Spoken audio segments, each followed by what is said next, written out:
نے اپنے صنف و سن کے کیسے نمائندے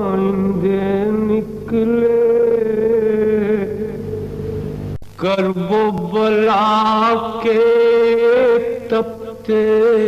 بن میں چھانٹ کے جن کو لائے حسین۔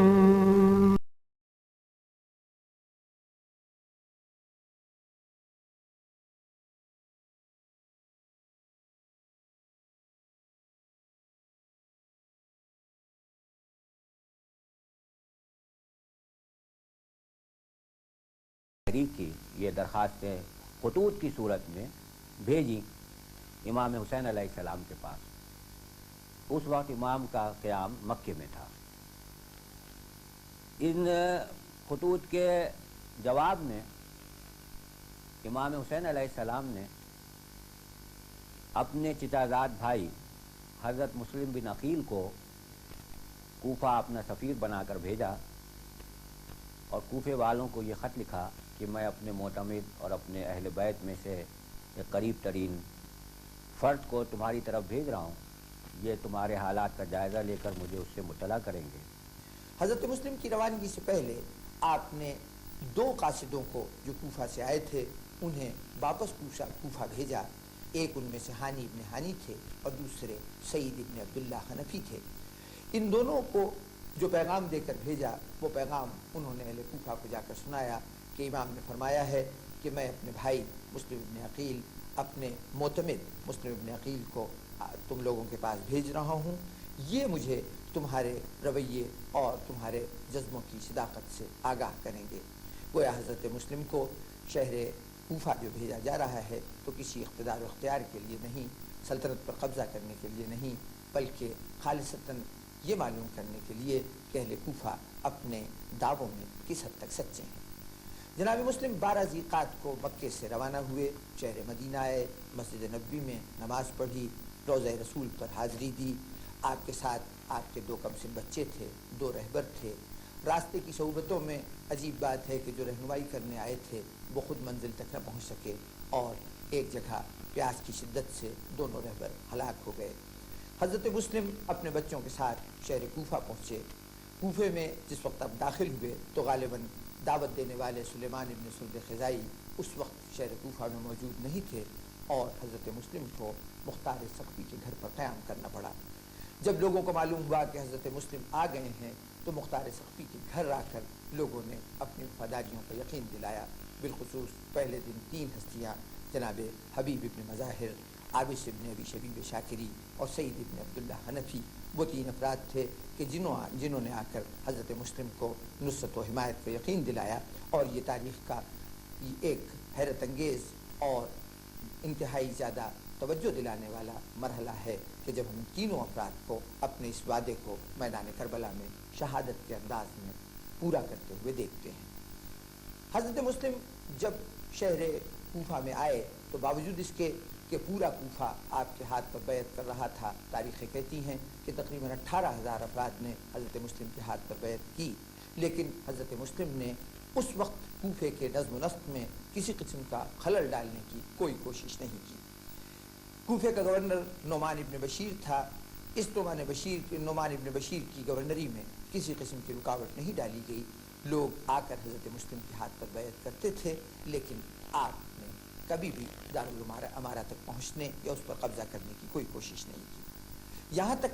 کہ ایک ایسی منزل آئی کہ لوگ نعمان بن بشیر سے کہنے لگے کہ تو بیٹھا دیکھ رہا ہے کہ مسلم کے ہاتھ پر اتنی بیعت ہو رہی ہے تو کسی قسم کا رد عمل کیوں نہیں ظاہر کرتا، مسلم کے خلاف سختی کیوں نہیں کرتا؟ تو نعمان بن بشیر کے ایک اعتراف نے بتایا کہ حضرت مسلم کا رویہ کیا تھا۔ نعمان بن بشیر نے کہا کہ میں ایک ایسے شخص کے اوپر کیسے ہاتھ اٹھاؤں یا ان کے ساتھ کیسے زیادتی کروں کہ جو مجھے ذرہ برابر بھی کوئی نقصان نہیں پہنچا رہے اور میرے شہر کے امن و سکون میں کسی قسم کا خلل پیدا نہیں کر رہے۔ یہ بہت بڑا اعتراف ہے حضرت مسلم کے پرامن رویے کا جو یزید کے گورنر کی طرف سے کیا گیا۔ دھوپ کے تیر مسافر کا بدن عزم کی راہ،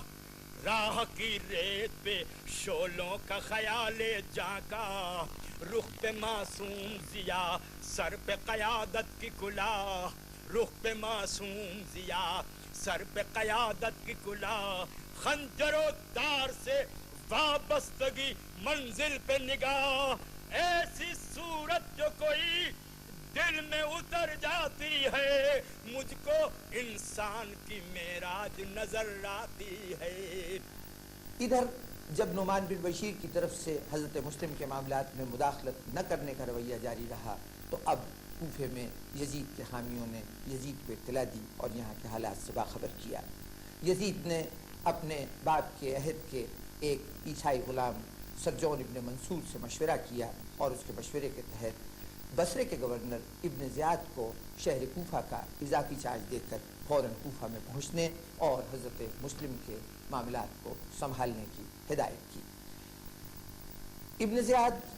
فوری طور پر کوفے کی طرف روانہ ہوا، لیکن کوفے کی طرف روانہ ہوتے ہوئے اس نے ایک نفسیاتی چال چلی اور چنانچہ جب وہ شہر کوفہ میں داخل ہوا تو اس کا حلیہ یہ تھا کہ اس نے سر کے اوپر سیاہ عمامہ باندھ رکھا تھا جو اشراف حجاز باندھتے تھے، اور اسے منہ پر اس انداز سے لپیٹ رکھا تھا کہ جیسے سرداران قریش عام طور پر سفر کے دوران اپنے منہ پر لپیٹ لیا کرتے تھے،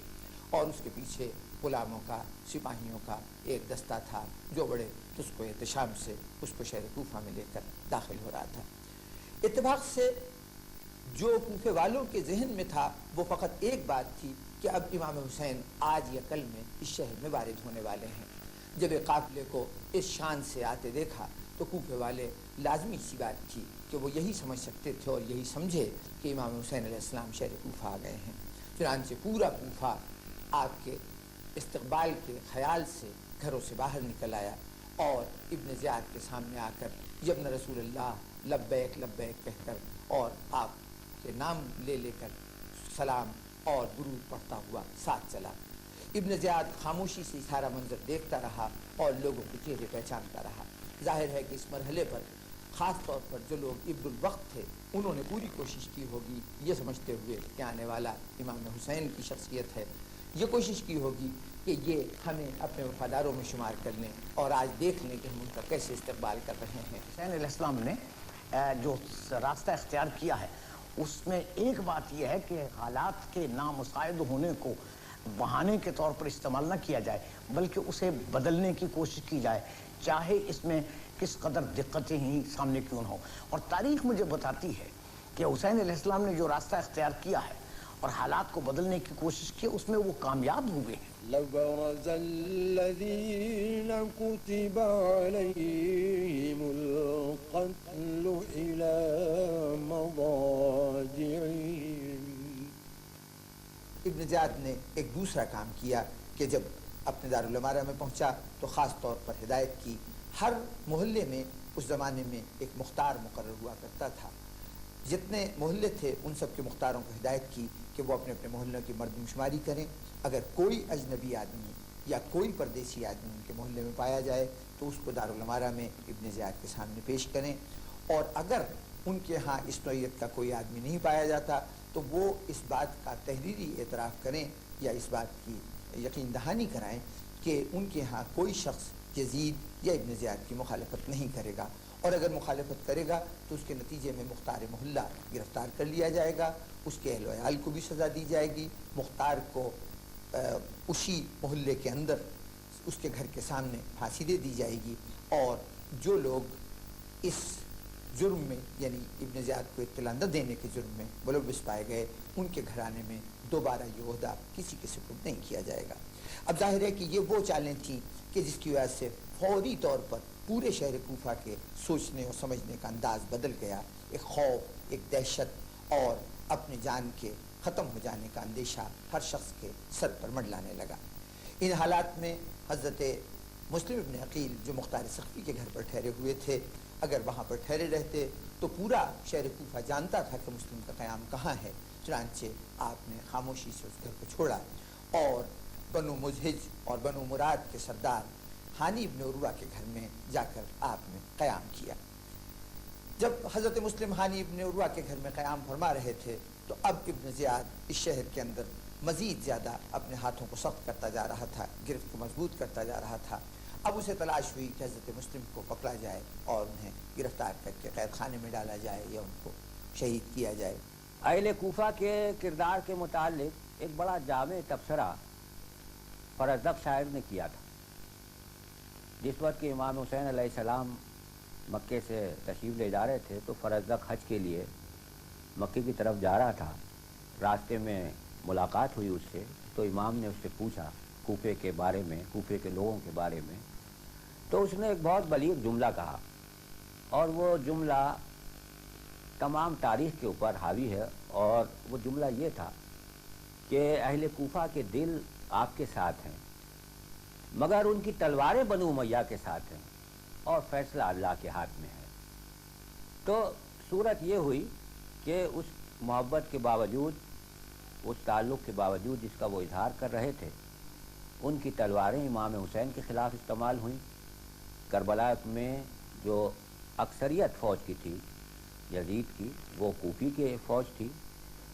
گنتی کے لوگ تھے کہ جو امام حسین علیہ السلام کے ساتھ درجہ شہادت پر فائز ہوئے، لیکن پھر اسی کوفے میں وہ بھی وقت آیا کہ جب اس واقعہ شہادت کے بعد ایک اور انقلاب پیدا ہوا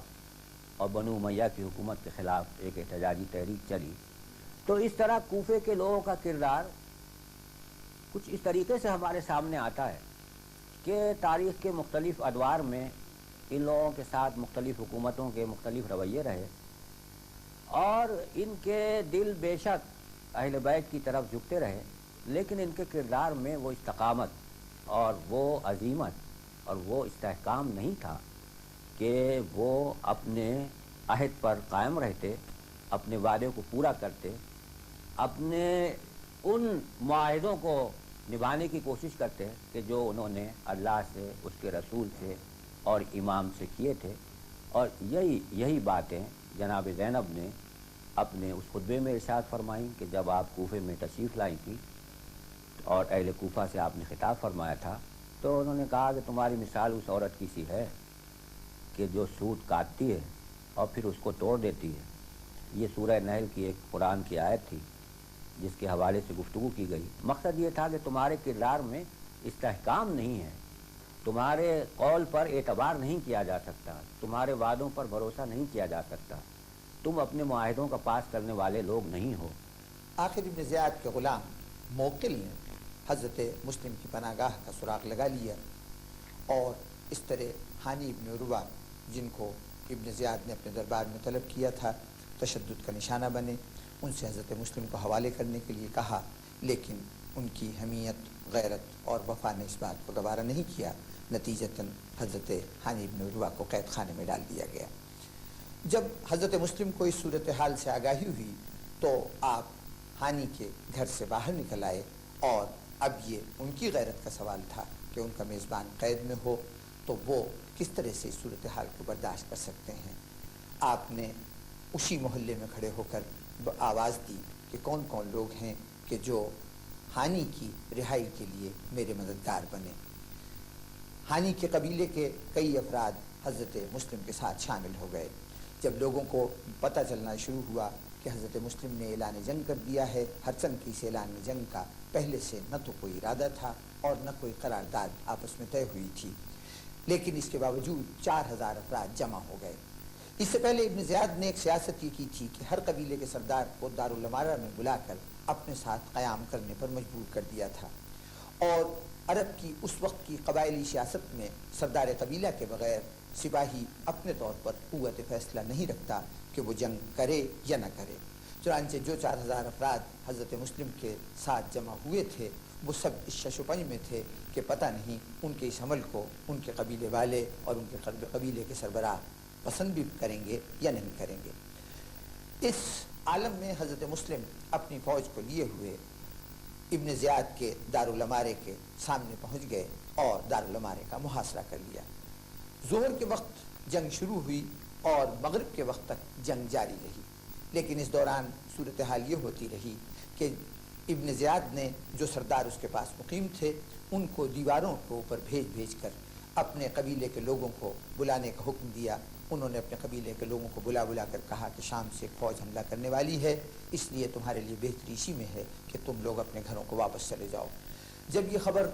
کچھ باہر پھیلی تو اس کے نتیجے میں مختلف گھروں سے عورتیں، بوڑھے، بچے باہر نکل آئے اور اپنے شوہروں، اپنے بیٹوں، اپنے والدین، اپنے والد، اپنے بھائیوں کو پکڑ کر ان کا دامن کھینچ کر اپنے گھروں کی طرف لے کے جانے لگے کہ اگر ابن زیاد کی فوجیں آ گئیں تو اس صورت میں ہمارا انجام کیا ہوگا۔ نتیجہ یہ ہوا کہ ظہر کے وقت 4000 کا لشکر جب نماز عصر کا وقت آیا صرف 300 کی تعداد رہ گئی تھی، اور جب نماز مغرب کا وقت آیا تو حضرت مسلم کے ساتھ کل 30 افراد موجود تھے۔ حضرت مسلم نے مسجد کوفہ میں نماز شروع کی، اور جب نماز پڑھ کر پلٹ کر دیکھا تو اس 30 میں سے بھی کوئی آدمی باقی نہیں تھا۔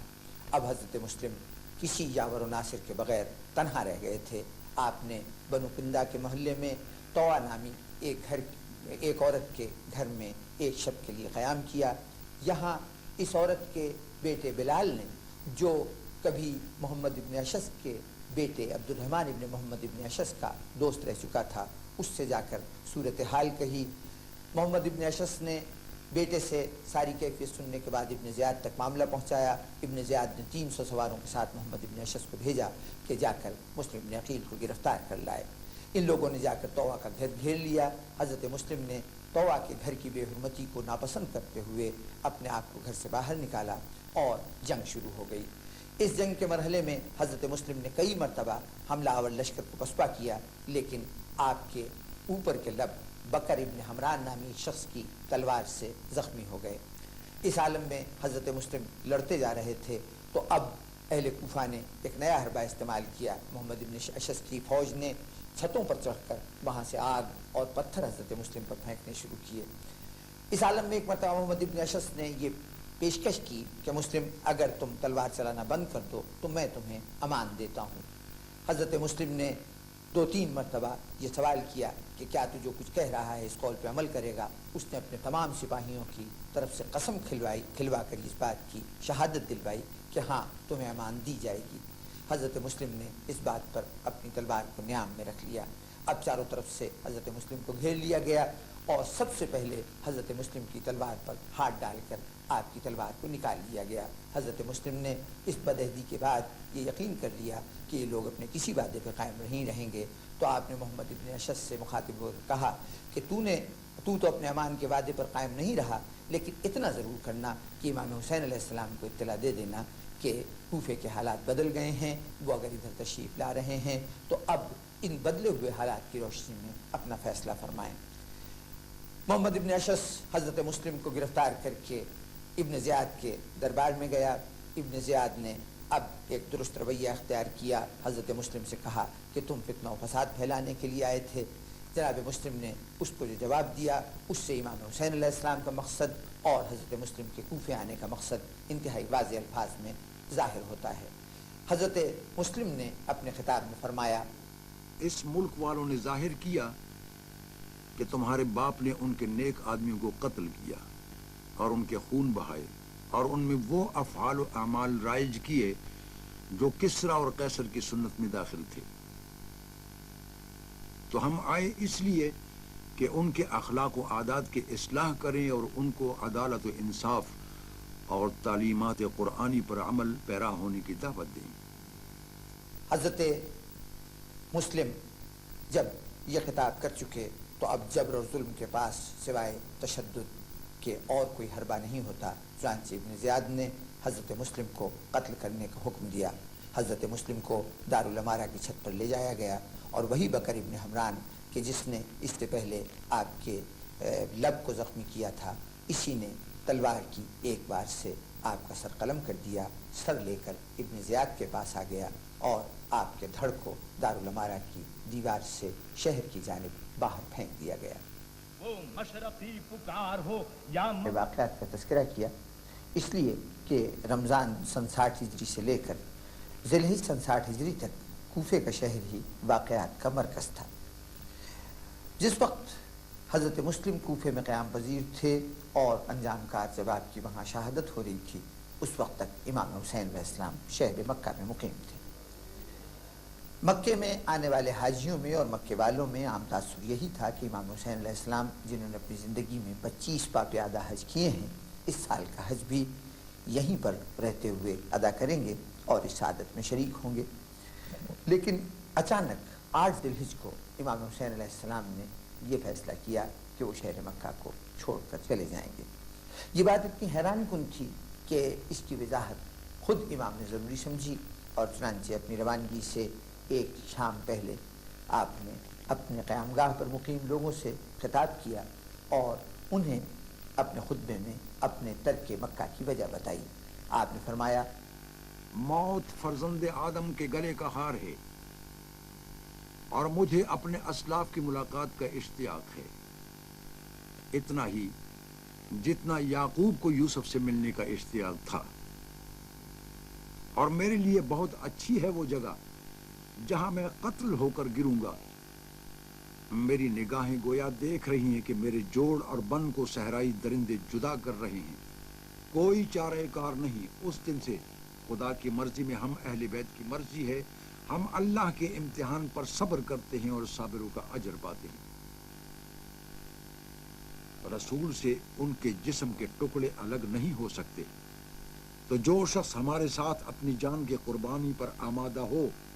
اور خدا سے ملاقات پر تیار ہو، وہ ہمارے ساتھ سفر کرے۔ میں انشاءاللہ کل صبح روانہ ہو جاؤں گا۔ امام حسین علیہ السلام کے اس خطاب سے پوری طرح واضح ہو رہا ہے کہ امام کسی حکومت کے حصول یا کسی خوش آئند امید کے سہارے شہر مکہ کو نہیں چھوڑ رہے، بلکہ واضح طور پر جانتے ہیں کہ مجھے میرا سفر موت کی طرف ہے۔ یہ سفر کیوں اس وقت شروع ہوا، تو اس کا بھی اشارہ امام نے 2-3 مواقع پر بہت واضح الفاظ میں کیا۔ آپ کے پاس جب ایک شخص آیا تو آپ نے کہا کہ مجھے معلوم ہے کہ اس شہر میں ایک شخص مینڈھے کی طرح ذبح کیا جائے گا اور حرمت کعبہ کو زائل کرے گا۔ میں نہیں چاہتا کہ میں وہ شخص بنوں جو خانہ کعبہ کی حرمت کو زائل کرنے کا سبب بنے۔ عبداللہ ابن زبیر امام کے پاس آئے، آپ سے کچھ دیر سرگوشی کی، چلے گئے۔ جب وہ چلے گئے تو امام نے اپنے ساتھیوں سے کہا، جانتے ہو یہ کیا کہہ رہے تھے؟ یہ کہہ رہے تھے کہ میں مکے کو چھوڑ کر نہ جاؤں۔ پھر اس کے بعد آپ نے ارشاد فرمایا کہ خدا کی قسم میرے لیے یہ کہیں زیادہ پسندیدہ ہے کہ میں حدود مکہ سے ایک بالشت باہر قتل کیا جاؤں، بجائے اس کے کہ مجھے شہر مکہ میں قتل کر کے ذریعہ بنایا جائے خانہ کعبہ کی حرمت کو ظاہر کرنے کا۔ جب امام حسین السلام نے مکے سے سفر شروع کیا تو راستے میں فرزدق ملا، ایک عرب کا شاعر تھا، اس سے گفتگو کرتے ہوئے اس نے جب وجہ پوچھی کہ آپ نے شہر مکہ کیوں چھوڑا، تو امام نے وضاحت فرمائی کہ اگر میں مکے میں قیام کرتا تو میں وہاں پر قتل کر دیا جاتا۔ اس کا واضح مطلب یہ ہے کہ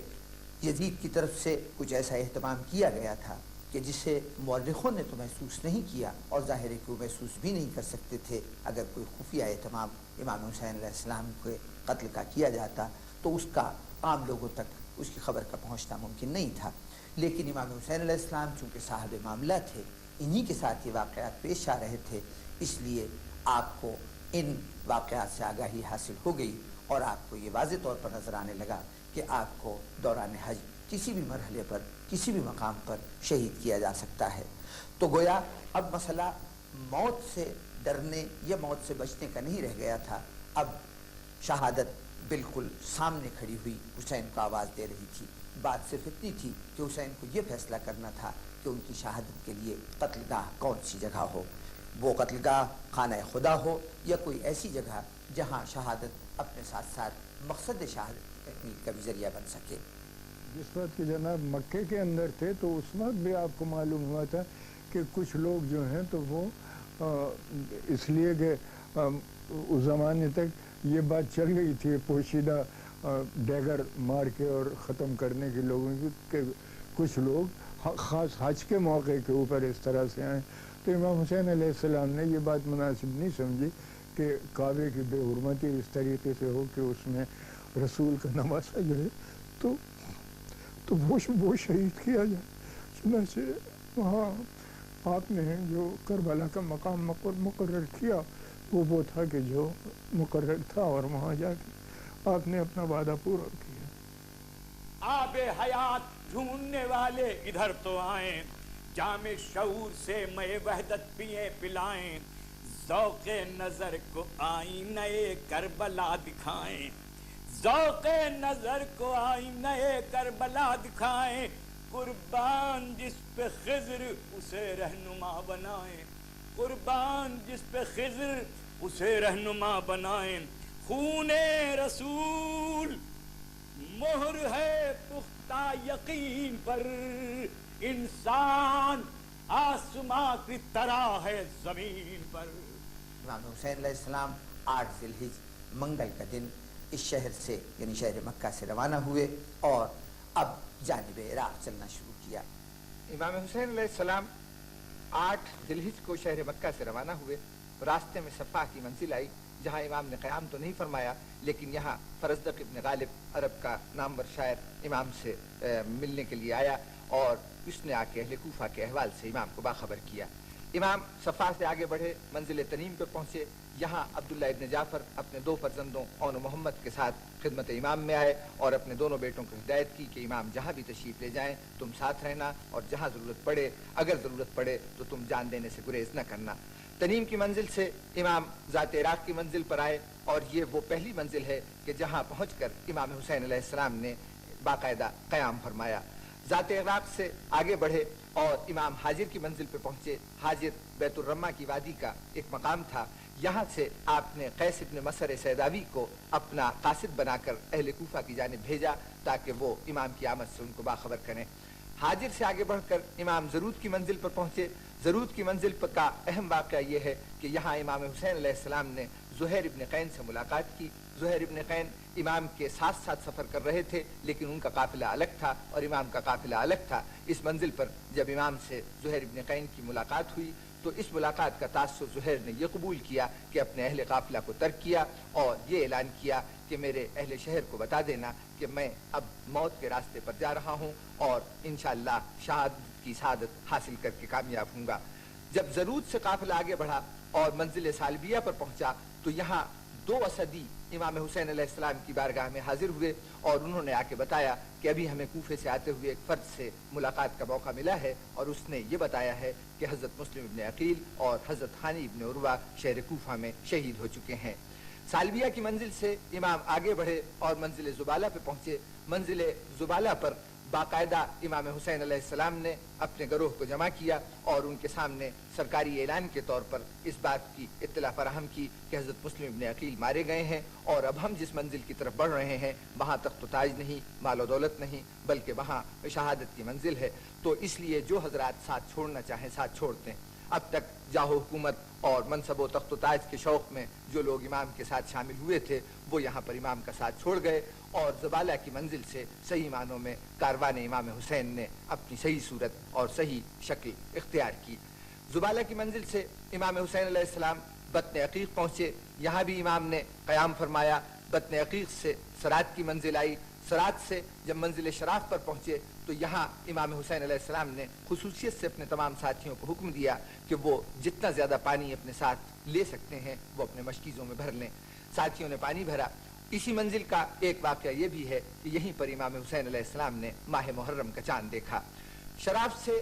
امام جب آگے بڑھے اور ذو حسم کے پاس پہنچے تو ذو حسم در حقیقت ایک چھوٹی سی پہاڑی کا نام تھا۔ اس پہاڑی کے قریب پہنچے تو امام کو ایک قافلہ آتا نظر آیا، ایک گروہ فوجیوں کا تھا جو امام حسین علیہ السلام کے تلاش میں اس میدان کے اندر سرگرداں تھا۔ یہ حر ابن یزید ریاحی کی سرکردگی میں 1000 جوانوں کا ایک دستہ تھا جو حسین ابن تمیم کے اس لشکر کا ایک جز تھا جو قادسیہ کی ناکہ بندی کے لیے وہاں پر قیام پذیر تھا۔ اتنے میں حر ابن یزید ریاحی کا لشکر پہنچا، انتہائی تباہ حال صورت میں نکلا تو امام حسین علیہ السلام کو گرفتار کرنے یا ان کا راستہ روکنے، لیکن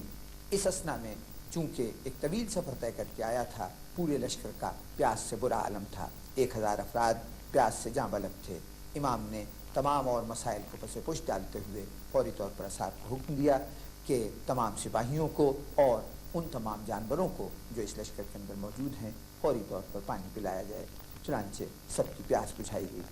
حر ابن یزید ریاحی امام علیہ السلام کے اس کرم کو دیکھ رہا تھا اور اس سے اس کے دل پر جو اثر ہو رہا تھا اس کا اظہار ابھی تو نہیں ہوا، لیکن بہر طور وہ متاثر ہوئے بغیر نہیں رہا۔ امام نے اس کے بعد نماز ظہر ادا کی. حر کی فوج نے بھی امام ہی کی اقتداء میں نماز پڑھی اور نماز کے بعد امام حسین علیہ السلام نے خطبہ دیا. اس خطبے میں آپ نے حر کے لشکر کو مخاطب کرتے ہوئے ارشاد فرمایا: اے لوگو، میں خدا کی بارگاہ میں